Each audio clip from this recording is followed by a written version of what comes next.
ahoy, fellow duncells. And welcome aboard the Joy of Trek, a multi-tronic podcast exploring the war games and fox hunts of Star Trek, all of it. I'm Kaki. I'm Kay. And ceding control of the editing to the GregBot 3000 is your chief engineer, Greg. No! Together we're on a mission through the Jefferies tubes of Star Trek to find the LLM in every critical infrastructure and the excellence in every episode.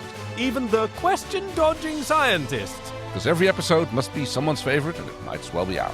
So teach a computer to commit suicide and join us as we begin the Butlerian Jihad in The Joy of Trek. Oh, very good. Excellent Dune reference there, Chief. Aha, bila kaifa, as they'd say in Chakotsa. Oh, saw the trailer for the part trailer 3. Yes. Ooh.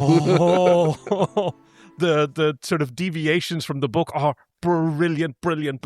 They're really like, no, actually, I thought it was clear the first time that Yeah. in the first two movies that he's not the good guy. Yeah, Dune 1, Paul is bad. Dune 2, I guess I wasn't clear. Yes. Hello, everyone, and welcome to the Star Trek podcast. Not a Dune podcast, although, Who knows? it's never not a Dune podcast. We're never not doing Battlestar Galactica. I'm Kaki. I'm Kay. We already did that. That's right. And can you guess which episode we did? Talking about today, actually. We didn't do anything. That's right. Yeah, Kaki and Kay do Star Trek. That could have been the alternate title for this podcast, by the way. I don't know why we didn't do that one. Yeah, I don't think it came up in the options. No, that's right. We did have a wee bit of brainstorm, although like none will sort of beat my when Chief Greg and I did the Star Wars one. Yeah. I also helped to brainstorm some suggestions because this was him being in charge, so he got to pick. Yeah. And I did almost convince him to do Rebel Scum as Right. the title, just Yeah, because I want him to do rebelscum.com. Anyway, The Ultimate Computer first aired March 8th, 1968. Written by, Lawrence N. Wolfe, who was a mathematician or a science consultant. Yeah, he was a mathematician. See? Okay, so since you do the homework, I tend to sort of glance over that as much as I can, but it still catches my nerdy little heart. Teleplay by D.C. Fontana and directed by John Meredith Lucas. Yeah, so just in case, the original story was the script was written in by Wolfe, which was then heavily edited by D.C. Fontana because it barely featured the crew. And so she rewrote it to focus more around Kirk's fear of being replaced. Oh, that's brilliant. So that's how that went. Yeah, centralizing it on Kirk was really brilliant. Because in this episode, okay, what happens in this episode? Well, I mean, lots of things happens, but I would kind of like summarize it as those magnificent men and their thinking machines. Oh, that's very good. That's very good, Kay. And Chief, what was this episode about? The Enterprise is used to test the new M5 computer. Thank you. It is not the first, nor would it be the last computer-phobic entry in the Star Trek canon. It was actually the last one. I believe it's like all times that Kirk talked the computer to death were before this episode. Oh, right. So it was the fourth time, I believe. Oh, good gravy. Yeah. Gravy. Oh, I don't think I wrote it down, but yeah, it's like I think it was the fourth time that he talked the computer to death. That was noted by several of the reviewers, but never as a huge criticism, because let me see. Mayor Esquire, from where many have gone on Substack, Star Trek returns to familiar formula for its best results yet. Yeah, like nobody minds if you retread ground if you're amazing at it. I mean, again, I don't know enough about the other times where he took the computer to death, so I don't remember what the exact scenario was, but yeah. I mean, the biggest thing is that there's personal stakes to it now. Right. Oh, absolutely. Right. He's not just being clever. He, like Kirk, is actually sort of fighting with his own demons. Well, I think the other time there's like, wasn't it one time when he talks a bomb down? Yeah, or like a planet-running god computer. Right. That was the underground episode, I think. But that's just like saving an entire civilization from extinction, or like the death of his crew. Not getting blown up yourself. Yeah. Oh no.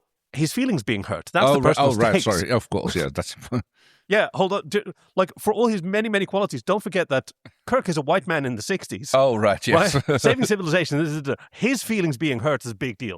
I mean, yes. I mean, there's more parallels between then and now that we can... I know. This episode feels very accurate, like contemporary all of a sudden. Yeah. In a way that, like, pre-2020, it would have hit different. Oh, yeah, absolutely, yeah. And then when's the last time that it would hit different? Because we've had, if you think about the major eras of computer involvement, like in the 60s. dot-com bubble, I guess, but not Yeah. really. It was not really that, Okay, so it was officially a commentary on the American job losses by increased mechanization. That was what it was during the 60s. So that's what it was mostly referring to. But yeah, it's become hauntingly accurate. And I'm sure we'll talk about that later on in the episode. Absolutely. When particularly egregious examples come passing by. Some of those lines, it could have been just like written by newspapers today. Let me see. We had some other perspectives, because as usual, when I do my homework, I try to get a broad swath of different perspective. Oh, Michelle Erica Green from Trek Today. I'm not sure McCoy has a better episode than the Ultimate Computer, even though he doesn't treat any patients in sick bay. McCoy really gets to shine in this one. Yeah. And we get like the... He does get to play his curmudgeon self again. I mean, he's always been like on the forefront for like rah humans. Oh, for sure. Over aliens and others, like if anybody, he's like the most human-centric person, which is, as a doctor, is kind of understandable. Yeah, that certainly explains why I'd be attracted to the field if he thinks that the people that he specializes in are really, really cool. Yeah. But even Spock's really nuanced perspective, but firm set of values is also very interesting. Spock's all for it until this computer starts acting illogical, and then he's like, well, what kind of piece of crap is this? I noticed a very big, at the beginning, he's all for it. He's like, oh, this is fantastic. And then the computer starts going off the rails, and he's like, well, we need to stop this immediately. Oh, okay. Well, I have a rivaling perspective that we'll get to. Let me see. Oh. Everyone was crazy for the actor William Marshall. Right. Who was Dr. Armstrong. Daystrom. Daystrom. Isn't that like a thing, the Daystrom Institute? Is that something? That's something I assume from other Star Trek that I know that name? Yeah, exactly. Right, yes. Okay. He is here presented as a genius who early in his life presided over a computational revolution, the duotronic relays. But now he seeks to cement his legacy with the multitronics. It's interesting, though, because I believe a lot of Nobel Prize winners do so with work they do early on in their careers.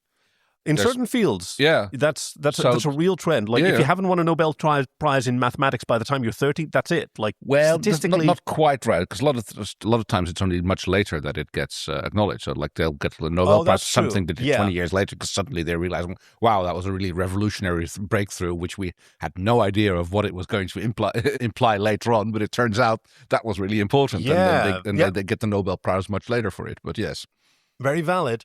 But yeah, he seems to be coasting on old glory, which he wants to, go on. We'll get to that.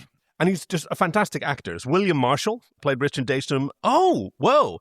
Cousin of Paul Winfield, who played Captain Dathon in Darmok. Oh, okay. Wow. And let me see. Oh, thank you, Chief, for writing out the credits here. He was also Blackula in the Blaxploitation era of films. Count Blackula. Oh, and he was on Pee-wee's Playhouse as the king of cartoons. Never saw any of that. It was very of its time. That's what I hear. Do you know it had Lawrence Fishburne as a cowboy? Why not? Yeah, but it's a kid's show. It's so bonkers. He was younger then, I guess. Yeah. That would have probably helped. So, let's see. Do we have any... I say we eject the warp core! Warp cores to eject. Let's have an acknowledgement, at least, of the racial politics of 1968. Daystrom's ethnicity never comes up, but casting an African-American man as this lead.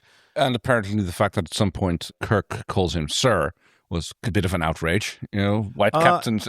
Yeah. That was a comment by Robert J. Sawyer in an essay in the collection Boarding the Enterprise. He mentioned that, white Captain Kirk referring to the black Daystrom as Sir. Now, I did pay attention. I didn't actually see that happening. No, I think... Calls him Doctor. Right, yes. And does speak deferentially. But I was also sort of looking for that, having done this preparation. But observation by L.I. Underhill from Eriditorum Press in 2013. Mm-hmm. While the show does not overtly draw attention to his ethnicity, as his tragic character arc could have been done with someone of any skin color, making him African-American making him African, we don't know if he's American, does subtly get us to pay more attention to how underappreciated he is. The story of someone who is never really seen as an equal, never treated with a proper amount of respect, or even treated as a full person is, of course, all too well known to people of color living within Western societies. Which then nicely circles back to that's kind of how the computer saw itself. Yeah.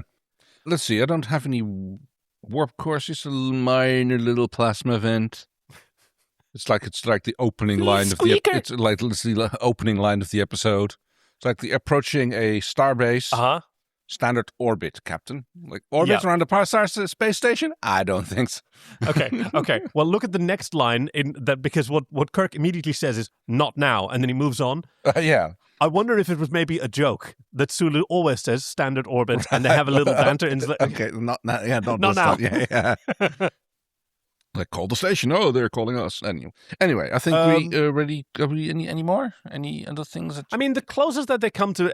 this is universally appreciated episode because it's got humor and action. Yeah. But there is a comment by Jeff Bond from Trek Movie in 2008. The examination of Kirk's ego is effective if a touch heavy-handed because the captain is reduced to the status of humiliated victim rather handily. Right. Yeah. Okay. It goes a little easy and quick, but it's cut through the chase. That's kind of what it's. You could have explored that more, but it would just be you'd have to just pile on more examples for it, and it's just easy enough to get Kirk to jump right to the. Yeah, I mean, it makes him look like a little bit like a man baby, but it's fair enough, Which I think is also interesting, like for brevity, casting him. Brevity is the soul of wit. So, I guess we can... Wait. Oh. We have one more person who has opinions about this. Oh, of course, who recommended this episode to us. That's right. Sheesh, almost forgot that. The Ultimate Computer was recommended by Tana, friend of the show. Oh. And they say, Tana here again. In my quest to submit one recommendation from each of my formative Trek series, TNG, Voyager, DS9, and TOS, it really does save a ton of time. Yeah, boy. The original series one has eluded me the most. For me, TOS was a show I mostly watched after knowing the other ones. It wasn't being rerun on TV much, if at all, where I was, while I regularly recorded TNG, Voyager, and Earths. It's so slow when you say the whole thing. Yes. And DS9 on the VCR. Deep Space Nine. Video cassette recorder, and would watch and rewatch them endlessly. I did, however, buy a few individual episodes of TOS on VHS at my local big box electronics store. Nice. I only got 4 because they were expensive for me as a teen, but they definitely whetted my appetite for the show that started it all. Of them, The Ultimate Computer has stuck with me the most, and I don't hear it brought up a ton. It has a bit of everything that I love about classic Trek. You have Kirk and the others struggling with their love of technological progress, running into the possibility of their lives being upended by such an advance. You have diversity in super genius scientists played by a black man in the 1960s. Hey, there you go. Yeah. Kirk using his brains over brawn approach to talking computer to death, yes. And you even get some space combat. Of course, yes. The entire main cast does a fantastic job in this one as well. I give a special nod to Shatner, Kelly, and Marshall.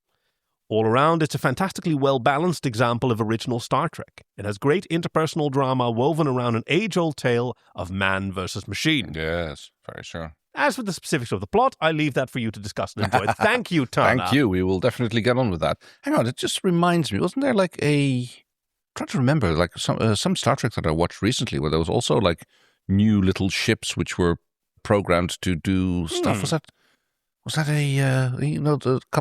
a bunch of small little ships which were then like supposed to autonomously do everything, which then started. Oh, it was fairly I think it's a modern day series. There was a Strange New Worlds one.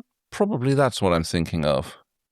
Or was it? I mean, it's like that topic of like swarm hiving ships is something. Star Trek Beyond had enemy ships in a sort of swarm configuration. This was specifically a sort of Voltron kind of deal. It was an enemy. It was like Starfleet ships, which were like supposed to do missions, like some sort of race thing that they had to do. Oh, interesting. Oh, can't remember. Okay, we can't figure out. Chief, can you figure out what the fuck we're talking about? Yeah. Okay, I got you, Kay. I know exactly what this is. So, in the season 3 finale of Lower Decks, Admiral Buenamigo has the Texas class, which are autonomous ships that can do all the stuff that the California class does, specifically because he needs to advance, because when you reach the rank of Admiral, you have to do something to keep yourself like relevant. And so that's exactly what it was. I knew what Kay was talking about, and I just want to laugh at its fact that it's like a Texas-California like rivalry thing. Because yeah, of course, Texans will always hate Californians like forever. And this is a joke, but if you've ever met a Texan, you kind of know what I'm talking about here. I'm not trying to like shit on Texas here, but like you know what I'm talking about, Texas. God, the time vortex is handy sometimes. Yes, it so is. So let's go and jump right in. So the Enterprise is being called to the station by Commodore Enright. Yes, and when Kirk demands an explanation, he's told... Explanation is beaming aboard now, Captain. He may already be in your transporter room. I Turns really out to respect be this. Commodore Wesley, yes. I really, really respect this. Like the speed of like getting this into like getting you into the vibe. Kirk is off his game, is being ordered about by a system that's larger than him. He's not in control. Instantly, you sort of get the vibe where you're going. Because he's only got partial orders. I'm informed that my men will be removed to the space station to a security holding area. I think I'm entitled to an explanation. So, what's the plan? The plan is... War games. What a bizarre thing to do, by the way, to just recall a ship on active duty, order it to dispense of its crew with no context. Like, who would accept an order like that? Well, I mean, yeah, you would. Like, okay, come into port and be ready. Ships. And be ready to get your crew offloaded.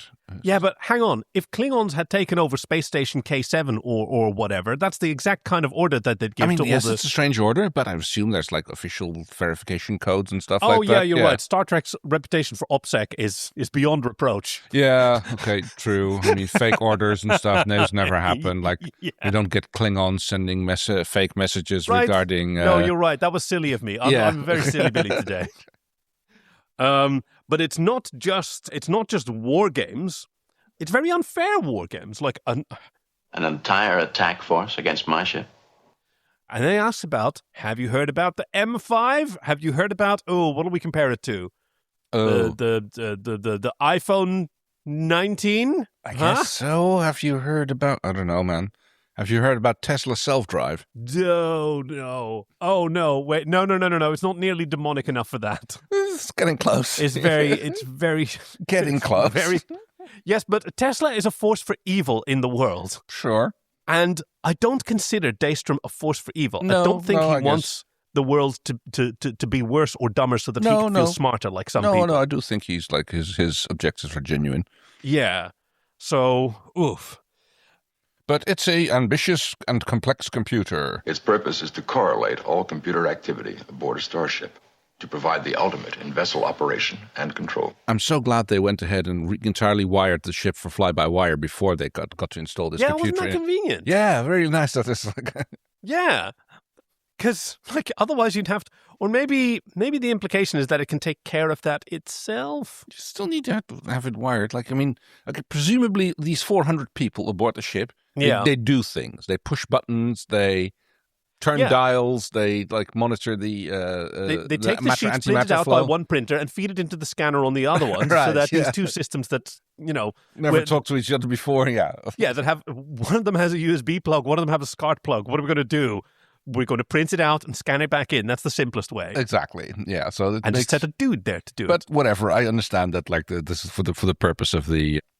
For the purpose of the episode. And besides, what do we know, right? We only have, at most, like B+ in computer certification, but Spock... I hold an A7 computer expert not just classification. An A7.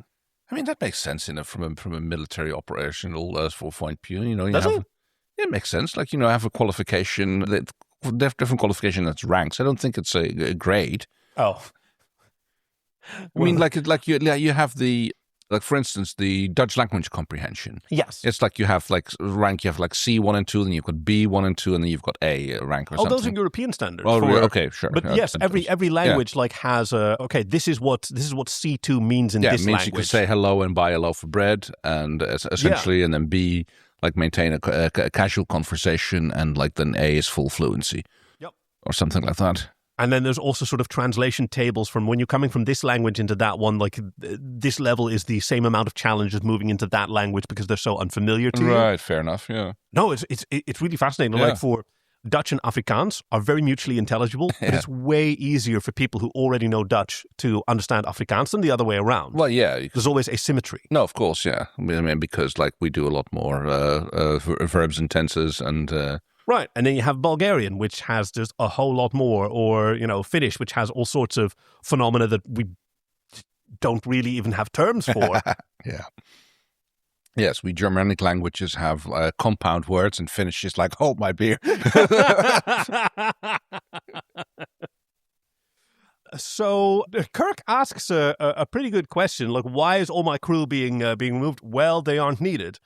Okay, it's going to be fully automated, and he has a really important question.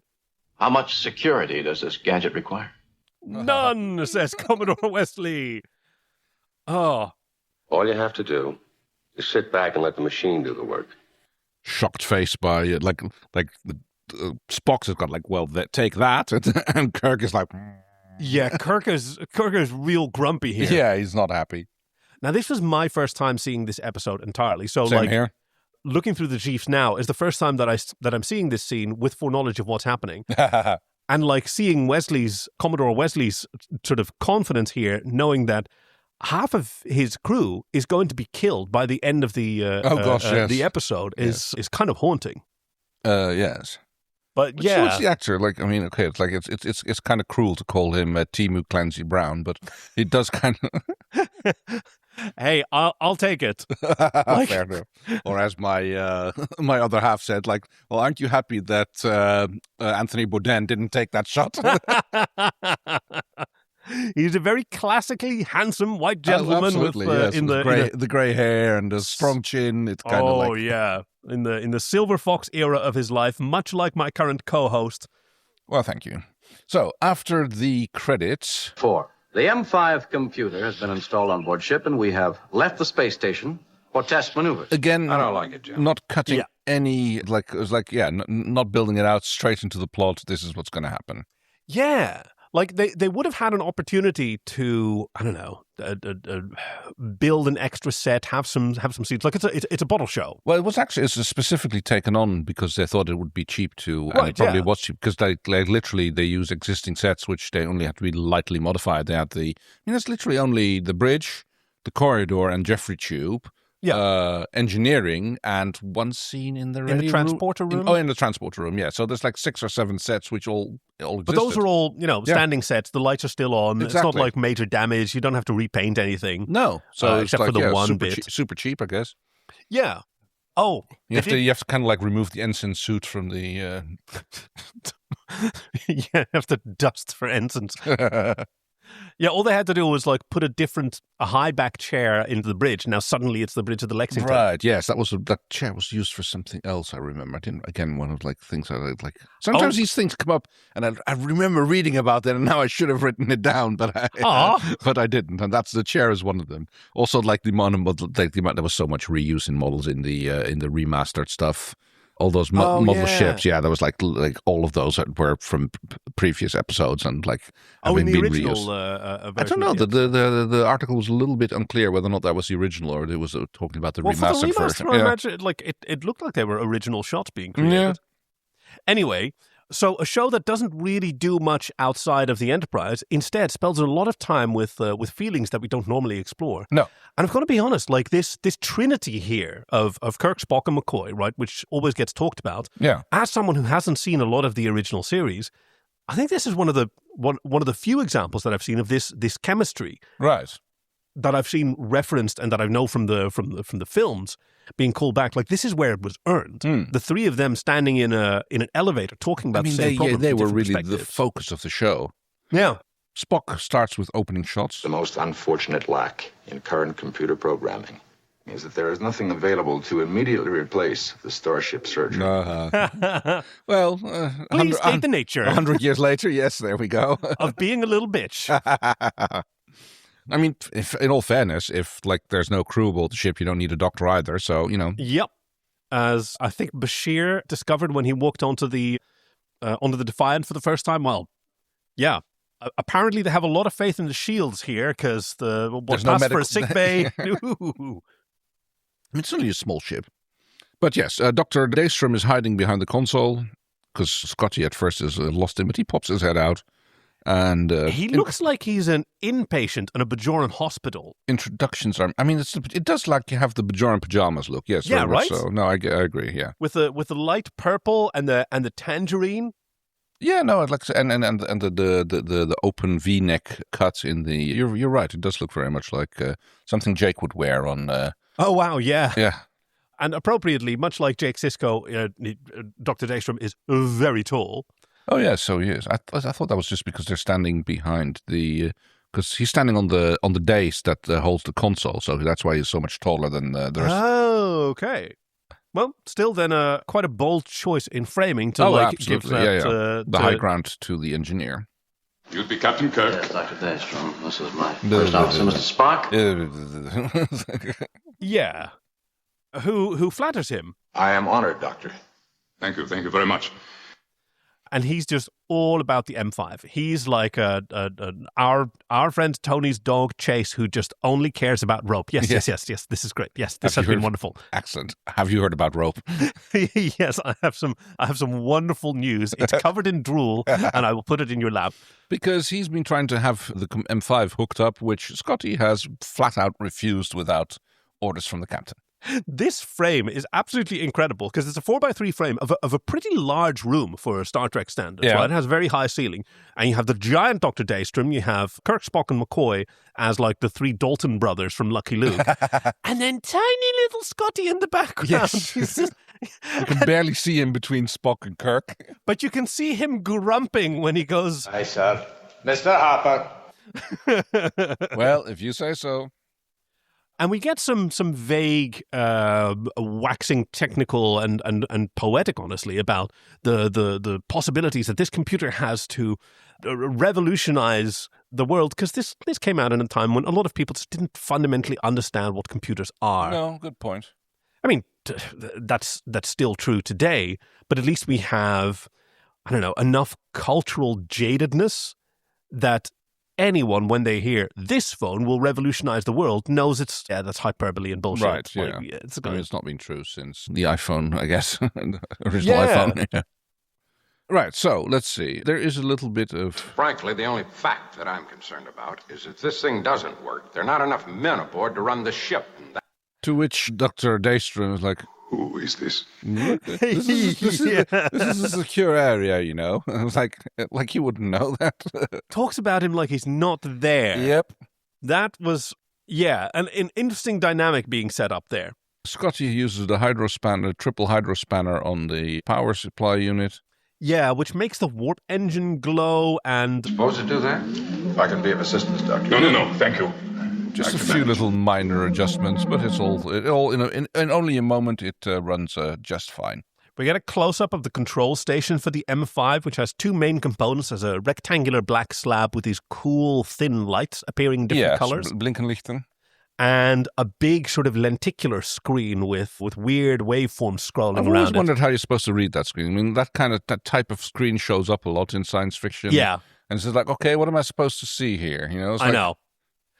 Like in Farscape, they just didn't bother. They just had blinky lights, and people looked at them and say, this is a translation of the holy text, and like you just okay. So apparently, it's beaming some information into their eyes that we don't get to see. Yeah. Oh, I never even thought of that. But all is in order. Kirk asks another question. Why is it called M5 and not M1? Yeah. I mean, that seems like. I mean, like, okay, why would a computer, like, that seems logical. Like, you know, there's like, okay, it's clearly number 5. Like, why would, like, a computer be perfect on the first try, you know? Yeah. I mean, the moon landing was Apollo 11. Yeah, also exactly. for a very good reason. Yeah, why wasn't that Apollo 1, you know? Yeah, no. I mean, that was what it would have been if it would have been the Russians. Oh, yeah. Who had a shoot first, and then whatever you hit, you call the target approach to space program. Shoot first to draw the bullseye later. Exactly. Kirk has some like he busts out with some more overt criticism because this is Kirk already kind of trying to figure out how he feels about this thing, because there are certain things men must do to remain men. Yeah. Oh, I mean, a little bit of fragile masculinity that we're seeing here. Yeah. And that's what Daystrom identifies. There are other things a man like you might do. And then he asks, and this is crucial. Or perhaps you object to the possible loss of the prestige and the ceremony accorded a starship captain. I mean, probably. Yeah. Yeah. And Kirk is, like, he's not just insulted by that, but he's actually, like, wounded, and he has to think with it. I respect Kirk for, like, not reacting defensively, but just taking this hit. I'm like, oh, yeah, that does hurt. Ouch, yeah. I mean, that's what he says later on. I'm getting a red alert right here. Yeah. At the back of his skull. Uh-huh. He's got his spider tingles. Yes, because he thinks it's wrong to replace men with mindless machines, etc. But he also tries to reason through it, because he goes like, okay, I have a bad feeling. I am someone, like, I have trusted my gut.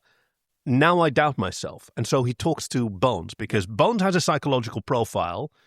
I have my psychological profiles. Yeah. And losing my job to that computer. And Bones gives him excellent counsel. Like, this is good therapeutic practice by taking what you've said, placing it in a larger context, reflecting it back to you so you can see it from a different angle. We're all sorry for the other guy when he loses his job to a machine, but when it comes to your job, that's different. Yeah. And Kirk's self-examination, I'm playing a lot of clips, but I really like this dialogue. Afraid of losing the prestige and the power that goes with being a starship captain? Is that why I'm fighting? Is that petty? Yeah, well, sure. Like, to ask the questions to answer it is what Bones pretty much says. Well, I think his statement is, like, I see it a bit more generously. Like, what he says is, If you have the awareness to ask yourself that question, you don't need me to answer it for you. yeah, it's not necessarily that, you know, the question answers itself, but you have the capacity to figure it out. Right, fair enough, yeah. And I think that you should trust the conclusions that you draw, because that's what he's trying to do. He's dealing with self-doubt to such a degree that he's asking McCoy to explain his feelings to him. Oh, yeah. And I think McCoy's being a very good friend.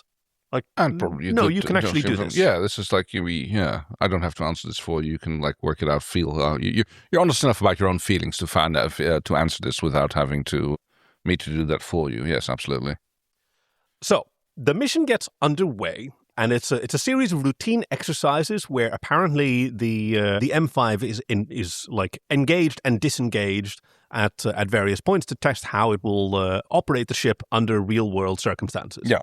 You can see, like, apparently they're doing some simple maneuvers, like making twists and turns. And the moment that the maneuver is done, you can see Kirk immediately flicking the power switch, or the control switch of M5 off again. Yep. And Daystrom is trying to sort of charm him into, hey, let's really test it, right? You see, the idea is they didn't have to do it. Yeah, the computer could have taken care of this. You Yes. can trust full self-driving, as you saw. Yeah. No, And you find it won't be necessary for you to regain control of the unit after it's completed each maneuver. Yeah, you can just, like, leave it running. We can just leave it running. It's fine. Yeah. Yeah, and Kirk asserts, hey, they were my orders. They're mine to interpret as I see fit, and this is how I'm executing it. Thank you for your advice. It's been noted. Proceed. Spock. Captain, Yeah, I'm forced to agree with Dr. Daystrom. exactly that. Which he does in private. I mean, as private as you can get, standing in the middle of the bridge. But he does come over to Kirk specifically to talk to him. And now we get the nuance of Spock's perspective, because Kirk challenges him. You seem to enjoy trusting yourself to the computer, Mr. Spock. And Spock sort of refutes that. No, hold on. I appreciate what's happening. It's a technological marvel. I think that in this case is right. I don't enjoy it. I don't have an ego here, No. but I do have preferences. It just it's like, it's all being done very efficiently and very right. Like when I started communicating using emojis, it highly improved the efficiency of my communication. Vulcan salutes, neutral face. Spock, Vulcan salute, neutral face. Very, very good references to a story called Spock, Vulcan salute. that we did a few weeks or months or years ago. Who knows how time even works? But yes, where Spock starts communicating in emojis and like a sticker cult emerges. But the sticker cult. If you want to hear us, if you haven't yet, and maybe perhaps because you skipped the stories, and you want to listen to us for about half an hour, read out emojis, then by all means, it was amazing. If it helps you, I think the author was Vaskur, Vaskur, off the top of my head. Okay, anyway, they're moving on to the next phase of the exercise, and the captain decides, I'm going to retain control, and Daystrom goes, oh, well. You feel you need the exercise? Go on, Captain. Yeah. And as the ship whooshes by, some really cool CGI here in the remastered version, we do get another little close-up of the M5. Like, ooh, well, the thing what's is, going on? so what happens is Kirk flicks a switch to put M5 back in control, and then he starts issuing orders. Oh, yeah. Standard orbit, Mr. Sewell. And, it's already there, and, yes, M5 already did it, and everything happens. So let's see, who is the one doing this? Okay, yes, we're getting a readout from the status of the planet. Basically, they're doing their own thing, and then they're having M5 do the same thing. Yeah. So they're doing a scan and a check of the ship, the planet. Of the planet, yeah. Planet is Class M, Captain. 2 major land masses, etc. Number of islands, and life form readings. To yes, test. Thanks, Spock. Yeah. Spock hands the M5 readout to the captain. And then Kirk makes his recommendations first, and then they compare that to what he recommended to what M5 recommended. Yeah. And what Kirk says is... The survey party will consist of myself, Dr. McCoy, astrobiologist Phillips, geologist Rollins, and science officer Spock. Yes. And the M5 recommends... Science officer Spock, astrobiologist Phillips, geologist Carstairs. Huh. And he's like, well, it's just a matter of judgment. Yeah, just a different geologist. Kirk, your name wasn't there. Yeah. And he kind of ignores that part. Yeah, exactly. And it's like a dog not looking at the chore that he has to do. Although here we're getting into starting to get into the meat and bones of things, because Kirk says, depending on if we send a different geologist, that's just a matter of judgment. And Professor the computer does not it's judge. Spock. It's it doesn't judge, but it's it does assess. Yeah, so it's the idea of judgment. It's like intuition. I said, it's okay. He makes a call from which geologist to send based on his experience, and the computer does that on based of a data set. So it's it could also be this is an extremely low risk, low reward assignment, and this other geologist needs some more experience. Well, but that's not what happens. No, I know, but that's one of the reasons why you could make that assessment. Do you want the best person for the job, or do you want to give this job to the person who benefits the most from it to make them better at their job? Exactly. Well, in this case, it's Kirk makes the call that it's guy's on his first tour, he has no experience, and I want to send a chief geologist along. And the computer knows that Phillips has worked in the private sector, and he's done surveys on 29 similar planets. Yeah, it's a bit more data driven. Kirk's assessment is more personal and organizational, and the computer's assessment is more data driven, which is I like to think is an interesting analogy to how things are right now at the moment. Yeah, that's true. Although there I do find myself on the other side. They're both evaluations of they both have a lot of data available, but they weight different types of data differently. Absolutely. No, you're totally right. Yeah. Right, and even between two people, it's not that there is a human touch that's unimpeachable and irreproducible. People already have different judgments. Right, but the opposite is also not true. You hear a lot of the tech bros going oh, no, data is absolute and there's no bias in data. Oh, no. Hold on, no. Yeah, no, exactly that. But so it's it's presented here as no, that's more of a a neutral computer decision. It's we've learned by now that those don't exist. Yeah, that's a very good perspective, because at the time there was this belief in or this sort of understanding of computers as being non-human, Right. Right? The sort of dream that's still being peddled by tech bros, that there is some kind of superior understanding of the world that you can trust to machines. Yeah, exactly. But no, they have it all exactly comes the same. from Yeah, they have the same data. bias. Yeah, exactly. Yes, everything. Meanwhile, this has been happening. We've seen ominous shots of the various corridors and other areas of the Enterprise in which the lights are going off and systems are being shut down. And it turns out that Scott has been investigating this, and he's found out what's been going on. Captain, I've located the source of the power shutdowns. It's the computer! It's the computer! That thing's turning off systems all over the ship. Da, da, da. Cut to commercial. Yeah, time to sell soap. Do you know that's where soap opera comes from? That literally is it. Wow. Yep, because those are the kind of commercials. This is the kind of program that's on air while traditionally... Right. Women... People who buy soap, do make the soap buying decisions. Yeah. And what they want is operatic content, and then we can show them soap adverts. That's literally the... Okay, sure. So, turns out... As I suspected, it is not a malfunction. No, it was just being efficient. It was shutting down the ship. I want to do now that you told me that he's Blackula, I want to do I want to do a vampire accent for him. It is not merely. It was merely shutting down power to the areas of the ship that do not require it. Why is it called M5? Well, M1, M2. Wow. Okay, question. Do you think that Daystrom already knows it's going wrong here and is in denial? Oh, I think he's in denial. I don't think he knows it's going wrong yet. I think it's sort of just the first signs showing of his bias towards his own creation.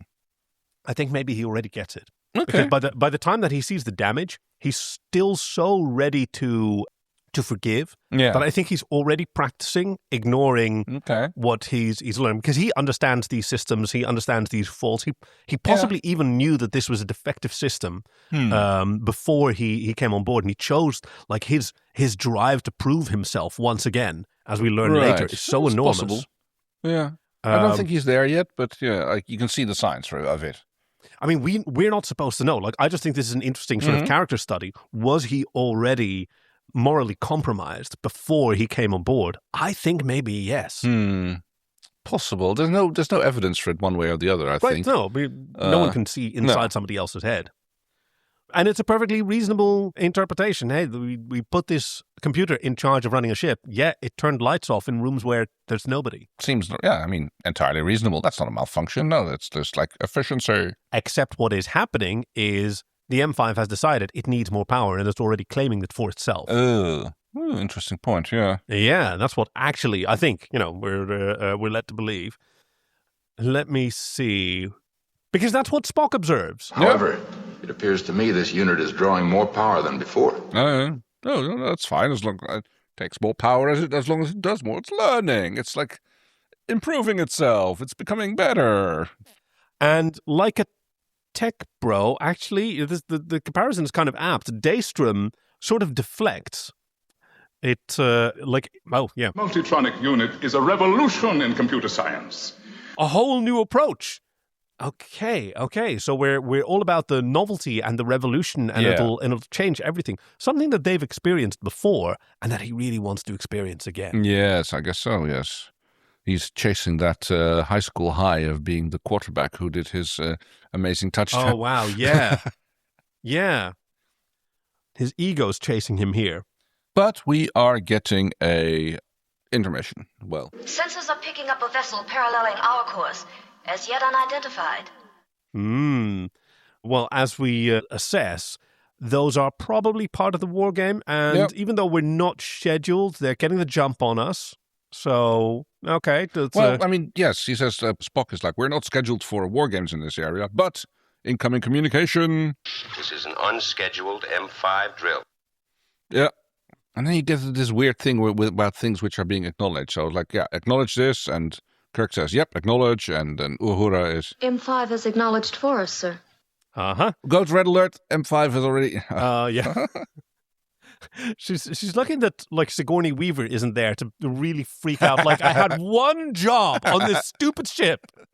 It's to repeat the computer, and I'm going to do it. So yes, we get a little bit of shooty. Phases at 1% power. So with No damage potential, just enough to nudge them. Nudge, nudge, nudge, nudge, nudge. And they nudge one another. Pew, pew, nudge, nudge, nudge.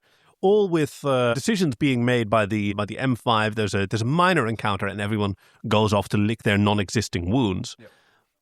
You see Chekhov seeing at his station just really kind of bored and rolling his eyes. He's doing a Sigourney Weaver, just like reading off the things which are going on. And rather impressive display for a machine, wouldn't you say, Captain?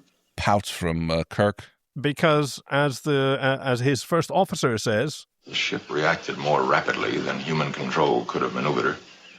And this is where he challenges Spock, like... Machine over man, Spock. It was impressive. Maybe even practical. And then Spock asserts... Yeah. Computers make excellent and efficient servants. But I have no wish to serve under them. No, ship also runs on loyalty. And nothing can replace it or him. Yeah. And I think he's very sincere in that, because as much as he's, from a philosophy point of view, he's very utilitarian, is Spock. Yeah. Right? To do the most good is the best thing to do with your life. Yeah. All right. So I'm going to do that. Needs of the many and all that. Yeah, exactly. But he still has preferences for what he wants to do with his life. I want to do excellence in the company of other people. And if I can do, maybe I can do even better work without the company of other people, without enriching myself, that is then not an optimal use of my life. Oh, yeah, very good. Okay, sorry, I'm just like reminded of like a picture that my other half posted the other day in one of the groups. Kaki and Decay describe the internet. No, it's like it's basically Spock, Leonard Nimoy dressed up as Spock. Oh yeah, in complete bling outfit, and then the text is like, "Your mama's so heavy she outweighs the needs of the many." Oh no! That one, woof, woof. Anyway, Spock and McCoy have been described as like the angels on the shoulder of Kirk. Yeah, I think an interesting reading here is to place Spock in the center, because he has a firm position, right, which he's already resolved for himself. He appreciates the efficiency of computers. They have there are lots of flaws that they don't have that humans do have, but he's also already made his preference. He serves on a human ship by choice. Sure, that's where he wants to be, where he believes he does the most. The most. The angels on his shoulder are those of doubt and animosity. Kirk is self-doubting here, but for himself, not for the. Well, he's kind of like wondering, like, were I wrong? Was I wrong all along? Yeah, I suppose so. Which is something that Spock doesn't easily do, and I think it's kind of interesting to sort of, instead of casting Spock as the advisor to Kirk, who reflects his own feelings back to him, placing Kirk as an advisor to Spock so he can examine feelings that he normally can't really identify within himself. Okay, I don't usually doubt myself, but that's what that looks like. And on the other hand, Bones, who is just like straight up against it? Yeah. Because, the aggression in the heart of the Vulcan we know quite well from the occasions when it's emerged. So actually he comes out with a... Who the blazes is Captain Dunce? Yes. Kirk wanders off without answering. Because the unseen Commodore... the other one. Wesley. Oh, no, it is It's Wesley, yeah. Gives the compliments to the M5 unit because he assesses, like, based on this engagement, our ships have suffered damage, air quotes. Yeah. And you see Sulu and Chekhov exchange glances as an extremely wounded Captain Kirk walks off the ship and ignores McCoy's questions. So he has to turn to Spock. A Dunsel. It refers to a part which serves no useful purpose. Okay, ominous glances all around. Yeah. And so McCoy knows he needs to talk to Kirk. Kirk is doing his, pet science project, whatever he seems to be working on. Who knows what he's doing, but it's busy work that doesn't need to be done. And McCoy comes with a tray covered in cloth, and I'm not interested in eating. This isn't chicken soup. No. And he's got two big old glasses of cocktails. That's a lot of booze for a mid-afternoon snack. Do you think, what is it, Orion Brandy, I guess? Ooh. might have been actual Dalak and then all turned two-dimensional. It's called the Finnegal's Folly, apparently. Yeah, I don't know what that is. No. Chief, what goes into a Finnegal's Folly? It's green. I strongly prescribe it, Jim. And Kirk says that he feels at odds with the ship because... I sat there and watched my ship perform for a mass of circuits and relays and felt useless. Yeah. Unneeded. To Captain Dunsel, he raises a toast. And Bones is like, no, to James D. Kirk, Captain of the Enterprise. Yeah. Thank you, Doctor.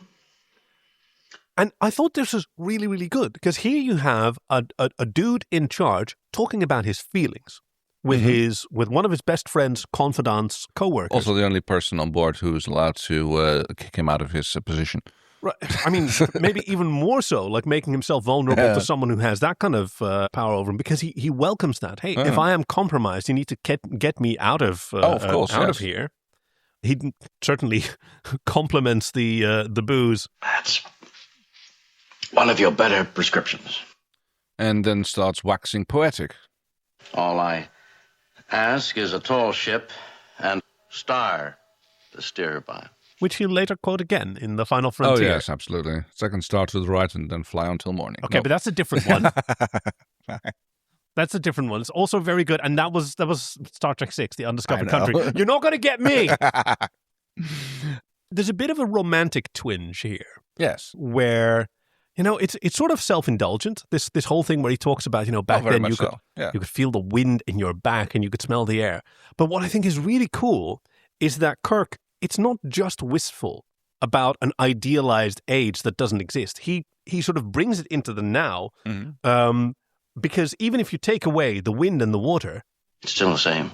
The ship is yours. Yeah, I mean, like it's kind of like what Scotty says in that Next Generation episode. It's like when he could tell the speed warp that they're flying by the vibration of the deck plates. Yeah. And Picard could do it by ear when he was a young man. Yeah. Now, of course, we later find out that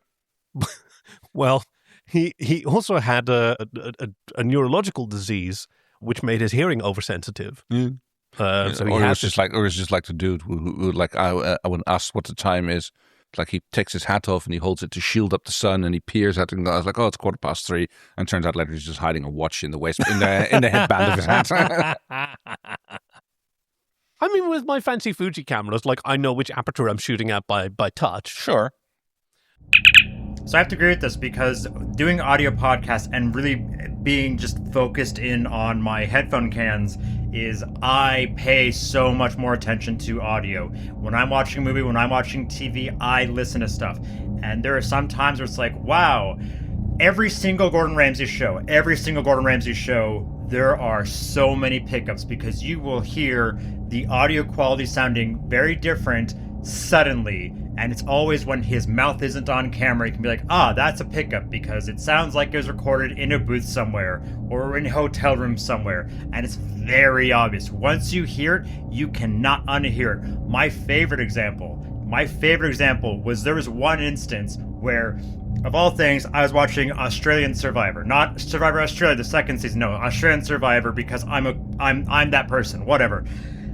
And in one sentence, there were 5 different takes at least that I counted because it was like, come on, red team, let's go, or something like that. And every single word was from a different take, and it was so jarring, and it ruined it for me. So yes, you have a level of like understanding and practice that you can get to with this. So I just had to chime in with that because that's one thing that doing this podcast has done to me is I have lost the ability to hear things normally anymore. I'm cooked. But it's an opportunity for him to reflect like, I love this job and I want to keep doing it. Yeah. Right? That's the implication of this scene here. And that's okay. Like even if something else can do it more efficiently, there's nothing else that I want to do than this. No. So, fair enough. Yeah. Where's the reason to replace me who wants to be here and do it and is enriched by it? Efficiency. Yeah. So there is a suddenly large slow-moving vessel incoming drill which has been identified by M5. The Woden, listed in Starfleet Registry, as an old-style ore freighter converted to automation. No crew. This is where things are starting to go a little bit downhill, more obviously at least. Yeah, because the M5 has veered off course in order to intercept this ship, which is not part of the war games, not part of anything. It's just independently determined. That ship in particular. Yeah. They're trying to stay down, stand down, reverse course. None of it happening. M5 has taken over control. Fantastic machine, the M5. No off switch. Yeah. Helpful. Yeah, very useful, that. But, as it goes. And Daystrom is brought to the bridge. Hey. Or at least that computer control. Because Kirk is desperately flipping buttons that everybody else has already flipped. Photon torpedoes are locking onto target. 2 are launched. Wasted torpedoes. Not very efficient of you, computer. Yeah. And the ship is blasted. Yep. Everybody holds their hands in front of their shield face in order to shield them from the main view screen. And now... returning to original course and speed. Everything's fine. Yeah. And now Kirk challenges Daystrom again. And Daystrom goes, oh. There appears to be some defect in the control panel. Yeah. Because he's ordered to disengage the M5 and he can't. Now, okay, what's happening here? Because the M5 is already defending itself. Yeah. Does Daystrom not know that? Or is he hiding it? At this point, it's becoming... I can't really argue for one side or the other. There's no evidence to it. But you can see that his bias is starting to show. Because he's accused by, it went out of its way to destroy a freighter, to which Daystrom counters. Fortunately, it was only a robot ship. But it shouldn't have destroyed anything. Yeah. It's a deflection. Yeah, exactly. Yeah. Stick with it. It went out of its way. You're missing the point here. It's I don't particularly care about the ship. I care about the fact that your computer was working outside its programming. Yeah. And you should be worried about this too. Exactly. But, there doesn't seem to be much of a limit to what Daystrom is willing to excuse in order to stick with his perception of the world, where he's already, presenting the great success of the M5. In his head, that's already happening right now. And it gets worse, because they're okay, well, we're going to have to turn it off in person. And walking into engineering, Kirk gets spectacularly zapped and thrown aside by the force field which has been erected. Fun little jeeps. Yeah, I was impressed by that aspect. You can see how he launches himself, but that slide across the ground is impressive. Uh-huh. No wires there. No, that's what I was looking for, actually. Yeah. But yes, force field, I didn't do that. I would say, Captain, that M5 is not only capable of taking care of the ship, it is also capable of taking care of itself. Oh, it's not going to let us turn it off. Okay, now we have a problem. Yeah, and when we come back from the commercial break, Daystrom is still insisting on... You must expect a few minor difficulties, but I assure you they can be corrected. Corrected after you release control of my ship. Yeah, well, no. Okay, fine. I can't, and no. Scotty's let's turn off the source, and yes, absolutely, that's what we're going to do. Daystrom is arguing against it, these are just minor little glitches. Yes, to which the response should be, okay, we're going to break off this exercise and we're going to investigate this and then we're going to move on and we're not going to continue with this pass. We're not going to try and fail forward. Yeah. Now, I would totally agree with that if I didn't have some experience with how these kind of trials are often run in the real world. They're very reputationally sensitive. Yeah. And turning it off, that goes in the final report, and the decisions based on those reports are made by people who don't really necessarily embrace all the data. Mm-hmm. So, okay, they turn it off for safety reasons, so it can't be trusted, is a decision that can be made based on this. So if Daystrom agrees with turning it off, he knows he's doing more than just taking a precaution now. He's sabotaging the success of this project. Sure. I also work in environments with high costs related to systems being turned on and off and upgrade. And let's just say that the default rule is if there's a problem, we roll back. We turn it off and roll back. It's only rarely, and it has to be agreed on beforehand if we're going into a fail-forward situation. Yeah. Where it's like, okay, if there are problems, we're going to try and resolve them. There's going to be because falling back is not really an option. Yeah. But that has to be agreed on beforehand and very, very much talked about and agreed. And like, so that's what we're going to do. And that has to be signed off by people in charge. And otherwise, it's like, and even sometimes days later, it's like, okay, we've been dealing with this problem, which started happening around the same time that you did your thing. We want you to undo your things. Like it wasn't related. We don't care. At this point, we're hunting just possibilities and coincidences. Traveling back in time to the last known good state. We don't know. Yeah, we're doing anything that happened. And so, yes, I mean, familiar with these kind of situations. And yes, sometimes there is a situation in which case, a fail forward is required. But this is clearly not one of those situations. So the determination is made to fully disconnect it. And that requires doing something with the power relay. Hydro spanner. It's the same conduit that they were working on at the beginning when they powered the computer. Yeah. But now the ensign wanders in front of it, and suddenly power blast, which is like does not run through conduit, just like right down the middle of engineering. Yeah. We have a vaporized ensign. An impressive little special effect. Everyone sort of stands around inhaling the carbon fumes of Ensign Ricky. And not really giving the death of this officer the kind of gravity that it really deserves. Because Kirk is like, that thing murdered one of my crews. And he's like, well, it didn't do it on purpose. M5's analysis told it needed a new power source. The ensign was just in the way. It's like... Oh, and then, dramatic question. And how long will it be before all of us simply get in the way? Yeah, there you go. M5 appears to be drawing power directly from the warp engines, tapping the antimatter reserves. Yeah. Because here's something that kind of gets buried here a little bit. Kirk is asserting the M5 murdered my officer. Yeah. Right? And Daystrom is denying that. Right. But, like, it's still difficult. Like, did the M5 maybe identify the Woden, the automated ship, as a potential threat long term? Or is it going to attack everything that it sees to protect itself? Seems the case, the latter. Yeah, right. I think it's like, to me, it feels like a war game scenario, where they were planning... Oh, the film war right, games. Yeah. And that it's... Because there's nothing that really happens in this episode before things start going wrong that could be interpreted by the computer as a threat to its existence. Yeah. It does the first encounter fine. Yeah.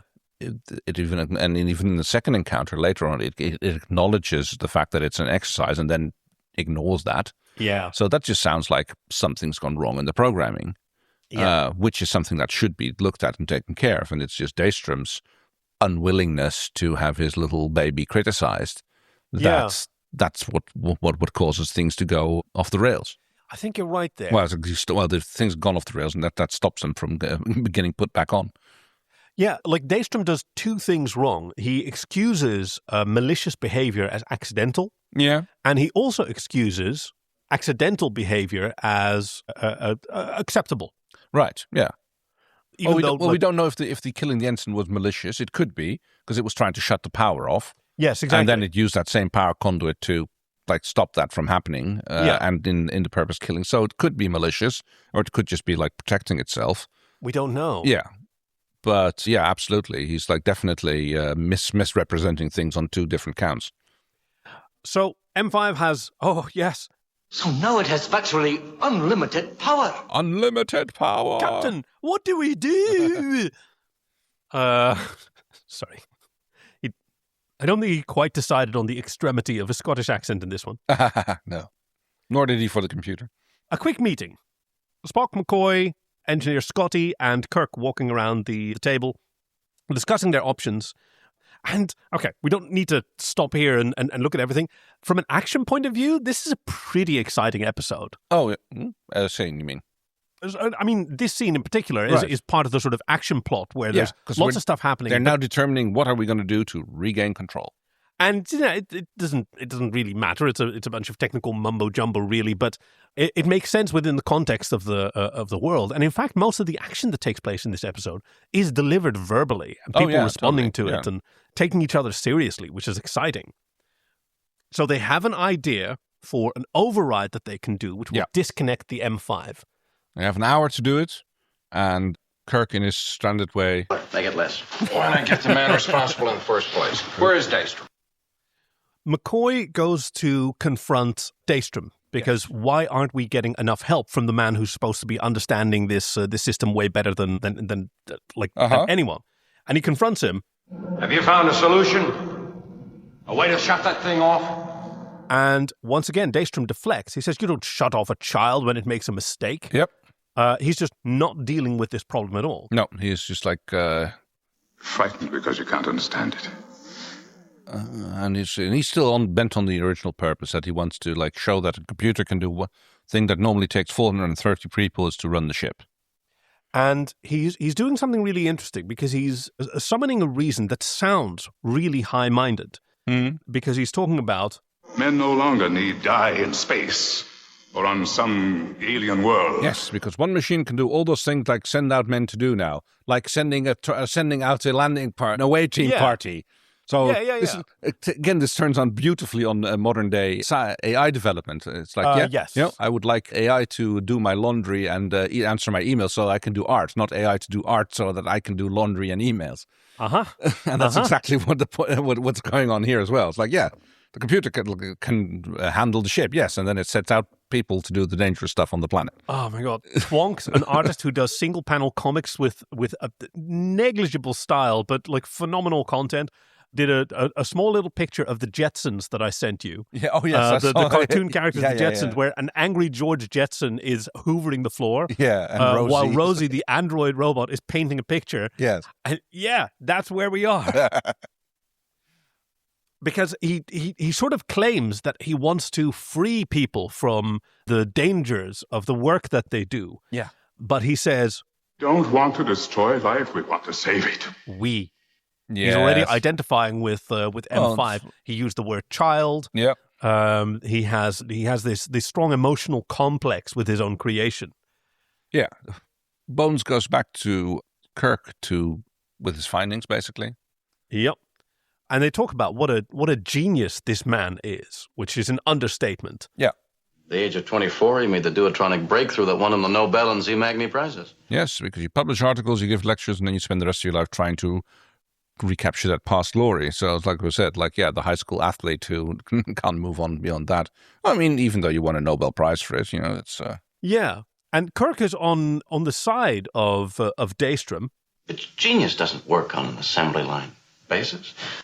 And he names some interesting names. Did Einstein or Kazanga or Sitar or Vulcan produce new and revolutionary theories on a regular schedule? Yeah. And McCoy is the one who sort of brings it down again, right? The M5, he came out with Multitronics. Right. The government bought it, then Daystrom had to make it work. And he did. But according to Spock, it works illogically. So now Kirk is like, but maybe... He's tampering with it? That he's making it act that way? Why? Yeah, okay, that's interesting. Because I even missed that in the first watch-through, that they think that Daystrom is deliberately manipulating M5 to perform all these acts. That one actually hadn't occurred to me yet.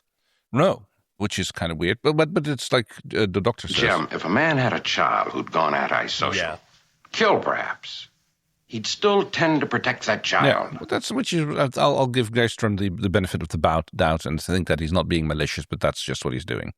Yeah. Oh. Okay, so there's an alternate reading where Daystrom is duplicitous. Mm-hmm. Not necessarily malicious, but he is duplicitous, and he created the circumstances for M5 to protect itself, and then M5 killed that ensign, which he didn't see coming. Right. Yeah, very well possible. Where he's not just in denial about his creation, his child's actions here, but he's even personally culpable. He's in denial about that. My baby would never do that. He's such a good boy. Yeah. What a good boy he is. While burying the corpses of... Scott and the Vulcan guy, Spock, thank you. Spock, yeah, the hot one with the cute butt. Are hanging out in one of the Jeffries tubes. Yeah, whose main function seems to be that Kirk can look up at and inspect his officers' bums. Fair, yeah. Yeah, right. I'd design him that way. Daystrom tries to stop them, tries to call in. Kirk grabs him in a very strange hold, like one arm around his neck, the other one pinning his arm back. And yeah. But manual override is in effect. This is... Yeah, he's performing the Klingon reach around. Please. Yeah, right. Wow. Slightly to the left. But succeed. Manual They override do. is in control, Captain. Well, no, they really don't. Captain, helm doesn't respond. Navigational control still locked in by M5. What? Big little hand waving, like, oh no, we've been misled. Like this thing that we had, our technobabble that we had apparently was fake because of other technobabble. Yes. I believe that when M5 discovered our tempering, it rerouted the controls, leaving this one active by simply sending through an electronic impulse at regular intervals. Which I guess is kind of comprehensible as technobabble. I suppose so, and... It appears, Captain, we've been doing what used to be called pursuing a wild goose. Ah. Which is a line that pops up several more times in Star Trek. Oh, yes. Data has some very similar lines. And, Yes. Fleeing after an untamed ornithoid. Exactly, that's the one. Very good. I am a little bit of a nerd, it's true. But they have a big problem because... Sir, sensors are picking up 4 Federation starships. Yep, here comes the war games. But... Bones. Those 4 ships don't know it's M5's game. So they're sitting here on the Enterprise, trapped inside a weapons platform that is going to attack and possibly destroy 4 other Federation ships. It's really tense. M5 is blocking all outgoing communications. Uhura is completely at a loss. And he pleads with M5, with Does Daystrom. M5 understand that this is only a drill? Of course. It was programmed to understand, Captain. And it does so. I mean, it's like, this is an M5 drill, acknowledge. Captain M5 is acknowledging. Daystrom. See? It's like, oh, this is fine. But opens fire on the Lexington with full force. And you see Captain Anthony Bourdain shaking in his chair. Yes. This is not it's a very rigid chair. It doesn't wobble a lot. Enterprise, Jim, have you gone mad? What are you trying to prove? Break off the attack. But they can't communicate. Yeah, We have 53. They can't answer. 53 dead and wounded. Yeah, he's trying to talk into Daystrom. He grabs him by the lapels. There's your murder charge. Deliberate, calculated. That thing is killing men and women. 4 starships, 1,600 crew. Yeah. And you see, Daystrom doesn't really have any response to this. He's kind of locked down. But is he still lying? Because he's... I really don't know how to get to the M5, Kirk. Yeah. I really do not know. Though? Really, though? Yeah. It's fascinating. Is he a tragic character because he can't see what's happening? Or does he have a hand in it? Yes. I don't think he does, personally. No, at this point, I don't think. He's still trying to protect his creation as well as he can, but he's definitely seeing that things have gone further off the rails and can be efficiently managed. Now, there's an interesting narrative device about to be used here, because... Dr. Daystrom, you impressed human engrams on the M5 circuits. Yeah. Whose engrams? Why, mine, of course. Yeah. Of course. Says McCoy. And now he comes to to an interesting hypothesis. Hey, whatever's wrong with Daystrom might also be wrong with M5. Yeah. If, the miraculous technology to transfer the human brain sponge whorls onto computer sponge whorls. Yes. However that may work, that understanding Daystrom is the key to understanding M5 and therefore also reasoning with it. Well, at first he goes You can save the M5 if you talk to it and make it stop the attack. Because you've talked to it before. It knows you. Now treating the computer like it is some kind of creature. Yes. He tries to convince it. With an interesting approach. He's very empathetic as he leans over. You're killing. We're killing. Murdering. Human beings of our own kind. And you were not created for that purpose. No. These are not enemy vessels, they're Federation starships, and but you also... You're my greatest creation. You must not save. You were to save man, not destroy it. Yeah. And, this is where Daystrom, he's lost the battle with himself. Yeah. He has to confront... he is like a parent speaking with a child who's committed an unforgivable act. Right? A child for whom he still feels love, he can't help it. Mm-hmm. And he wants now, more than anything, for the child to understand what it's done. So, hopefully eventually he can begin a process of redemption, which is something you always hope for people that you love. Yeah. But first he has to understand it. And he does take culpability himself, right? You've murdered. We've murdered. How can we repay that? Yeah, we've murdered. And now we get to see the depth of his the sort of mental situation that he's in. 20 years of groping to prove the things I'd done before were not accidents. That's a grim prospect. Yes, apparently colleagues laughing behind his back at the boy wonder and then becoming famous, building on his work. All that fame should be his. Nothing about the shoulders of giants or anything, Yeah. Like there's a few different possible readings, and look, one of them certainly is that Daystrom is entirely right, and he has been the subject of an abusive system that does disrespect or does not afford the same respect to some people that it does to others. Possible, yeah. I mean, certainly to an audience in the 60s, dude's black, right? Yeah, I guess that's, yeah.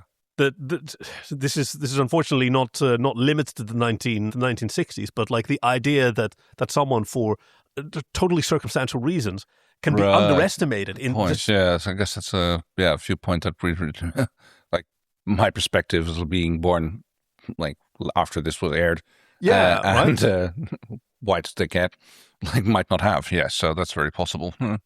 I think it behooves us to sort of keep in mind this was 1968, and here's a black genius talking about how his creations weren't understood. No. Yeah, it's entirely possible that he's in the head, but it's also possible that it's the consequence of years of this kind of neglect. But he just kind of goes over the edge because look what we've done, your mighty starships, 4 toys to be crushed as we choose. And then he gets pinched out by Spock. Yeah, I think it's just like he goes like mad scientist monologue there, right? A little bit. So yeah, because the thing that drives him over the edge is the M5 must be destroyed. Not just disabled, destroyed, and now we see the full depth of whatever's happened to Dr. Daystrom.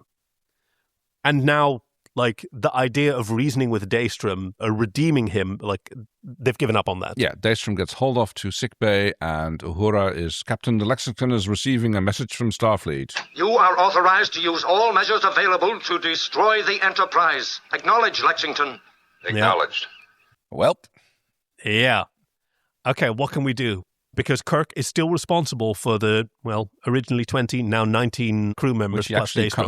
Which he actually comments on very specifically. Very good little bit of continuity there. Good counting. Yeah. Something that LLMs are still notoriously bad at. Eh? Fair point, yes. Computers. Hey, imagine making a computer that's so smart that it can't do the thing that we invented computers for first. Very good point, yes. So Kirk has the insight. Daystrom impressed these things on M5. What if it's still open to impressions? Because if it is a child, then maybe it's still open to learning, or just generally treating it like a person. People are open to impressions, and especially this most recent interaction it had with Daystrom. Suppose it absorbed the regret Daystrom felt for the deaths it caused, the guilt. Oh yes, I'd missed that part, but yes. So Kirk off he goes to the console to talk to M5. You are going to be under attack very soon. You have already rendered one starship either dead or hopelessly crippled. And he goes through the same process that Daystrom did to a great degree, because there is self-protection. Mm-hmm. This unit must survive so man may be protected. But Kirk has heard Daystrom, so he needs to try a different approach. So why do you think that he selects this one? Must you survive by murder? This unit cannot murder. Well, he selects that because that's the one that Daystrom was very reactive to earlier on in the episode. Yeah. Daystrom failed to convince M5, but he was himself convinced of it. Yeah. And that's why Kirk takes it on, and he puts it a little bit more bluntly than Daystrom did. Daystrom did it with more of a noodling way of like trying to guide him there, and Kirk is just much more blunt in putting it out in front of him. Well, I think he's treating M5 the way that he's learned Daystrom work, because Daystrom did deflection, right? When he's confronted with facts that don't fit what he wants, he deflects. Same here. Like M5 says, I cannot murder, even though that's contrary to the fact. And he's like, well. Scan the starship Excalibur, which you destroyed. Is there life? No, there isn't. Yeah. You did that. Yeah. So you're saying you cannot murder, but you clearly did. You need to be confronted. You need to be, the puppy did a wee-wee where he wasn't supposed to, and you push his nose into the wee-wee because this is what you did. And this is where we learn that Starfleet still has What is the death penalty. for murder? Yeah. Death is the penalty. Wait, whoa. And then... And how will you pay for your acts of murder? Oh. Whoa. And the unit is like, this unit must die. And it turns off the power supply. Yeah. Because I wonder if maybe this is an aspect of, a mental health crisis. Right. Well, it's interesting because, power gets turned off, shields are down. The machine is committing suicide to atone for the sin of murder. Hasn't it done that already by just, turning power off to itself? Do you think that it's actually intending for the Enterprise to be destroyed, or that's just a... I had the same thing. Like, initially I thought, I'm going to just discontinue myself and die. But, yeah, I think the implication is that it's leaving the Enterprise to be destroyed. It kind of seems because it's still blocking radio transmissions, so it's left the block in place. We don't know if it's still actively doing that. I think it considers the Enterprise to be itself. I think it considers the Enterprise to be M5, and it's preventing the crew of the Enterprise from saving the Enterprise, which would be more murder. Yeah, that's kind of like a little bit contradictory. Yeah, but I think this is a mental health crisis. Like you saw Daystrom going crazy. We're invincible, like a total flip from the convictions that he had just a second before. Like, that's not someone with any kind of rational worldview. No, I guess not. Yeah, is just lurching from one crisis to another due to unresolved circumstances, and I think that's the sort of pressure point that the M5 has reached as well. This part is hilarious. Phases are on target from the Lexington, and Spock is like, the force field is gone, Captain. M5 is neutralized. Systems are coming back. I can give you power for the shield, sir. I need communication. Well, that's going to take a lot longer. Yeah.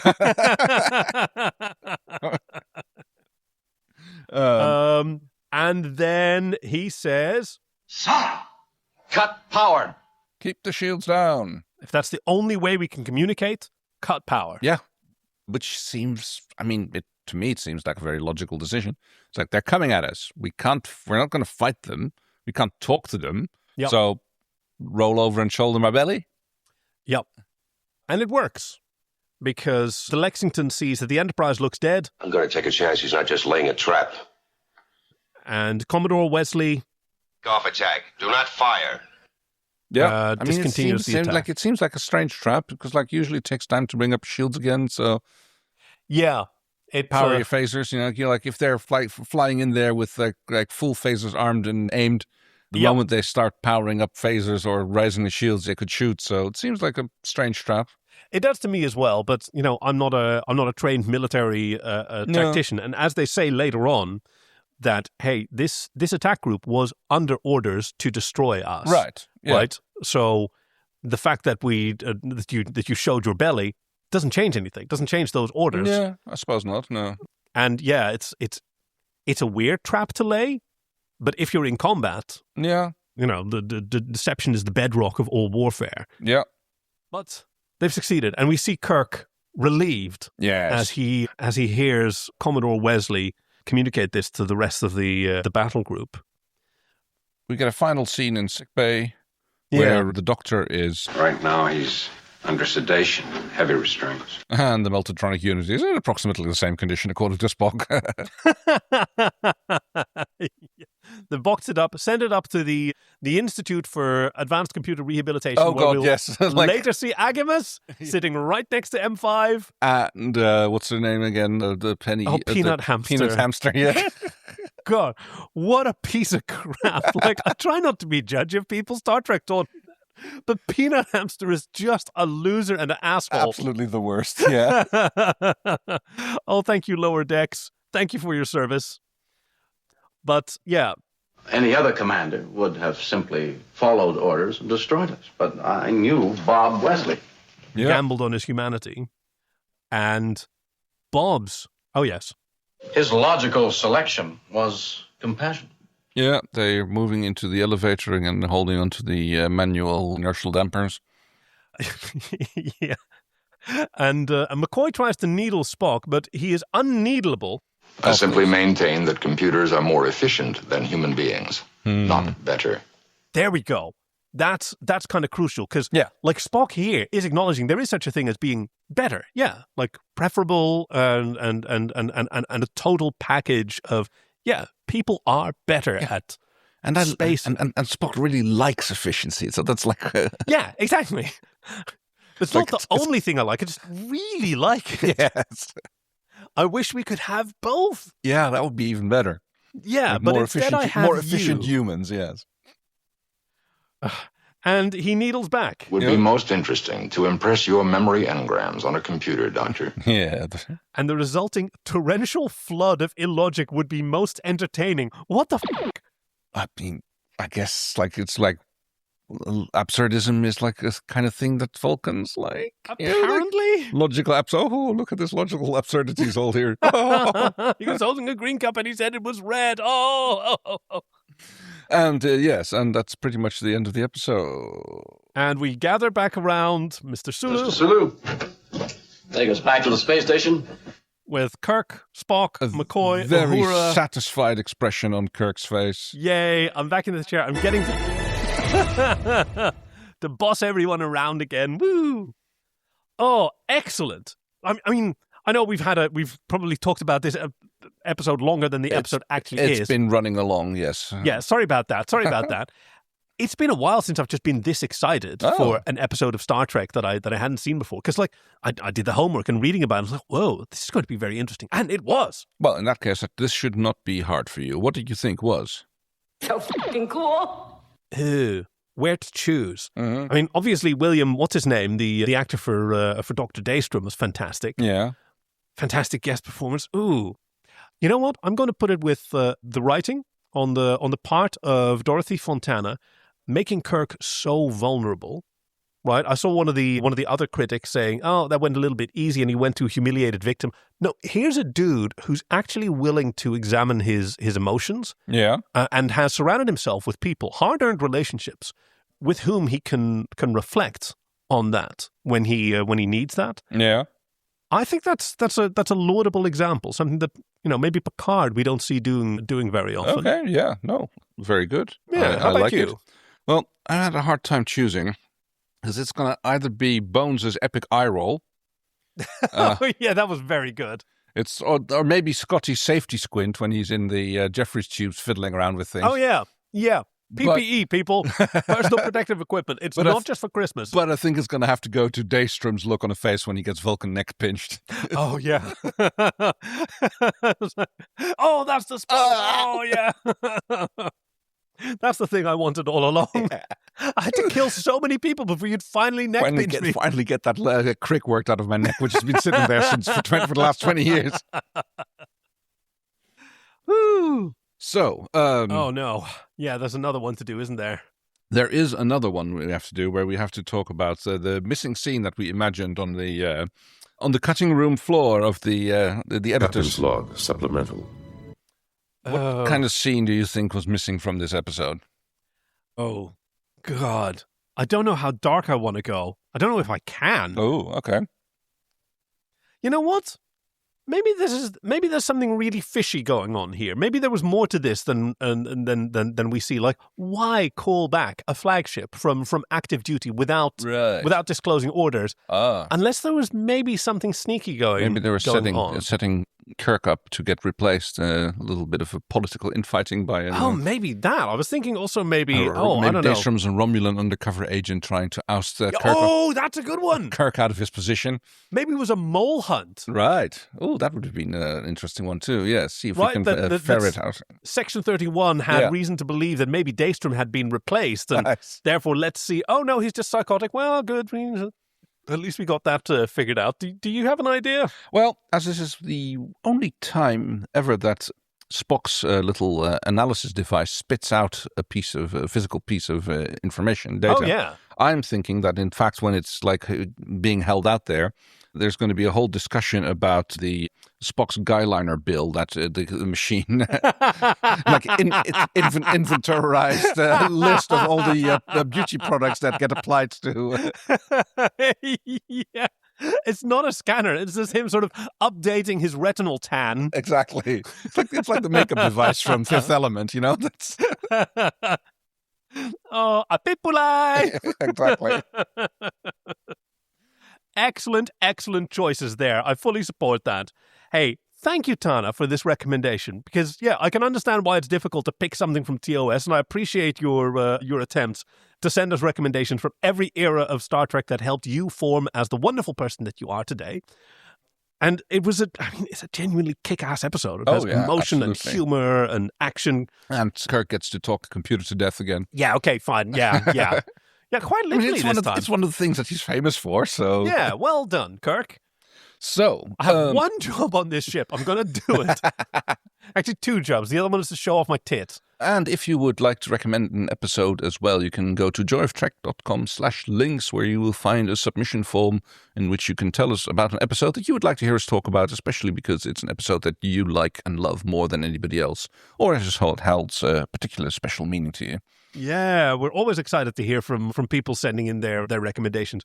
God, sometimes I wonder, should we, how much longer are we going to keep getting recommendations? It's going to be very difficult. But there is a lot of Star Trek. There is a lot of Star Trek. We've touched maybe 10% of it at this point, I think. Still just scratching the surface. Like There's that. So much.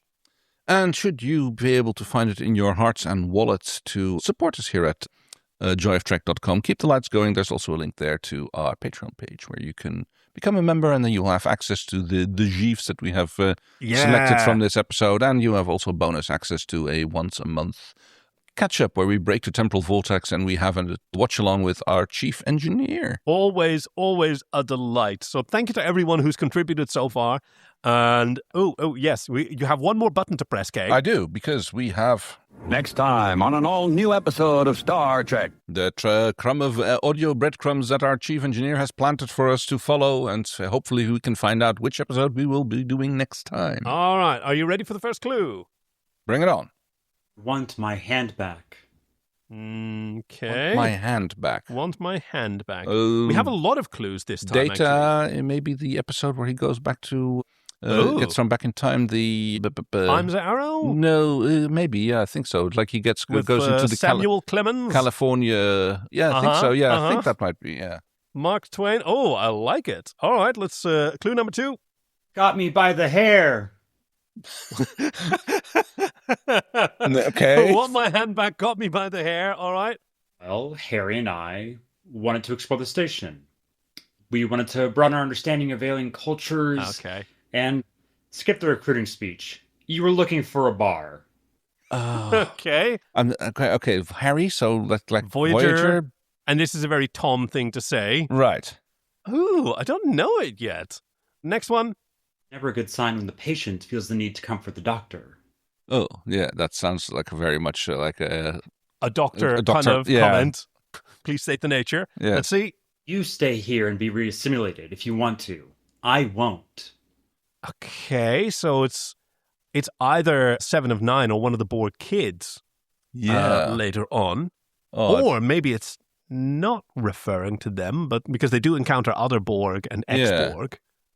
Oof, I don't know that. Voyager is one of my weakest... We've got 2 more. Yeah, go on then. Survival is insufficient. Survival is insufficient. It's very 7 of 9, but I can't place it. Okay, last one, last chance. A small ship. I thought maybe you might want to spend some time with family.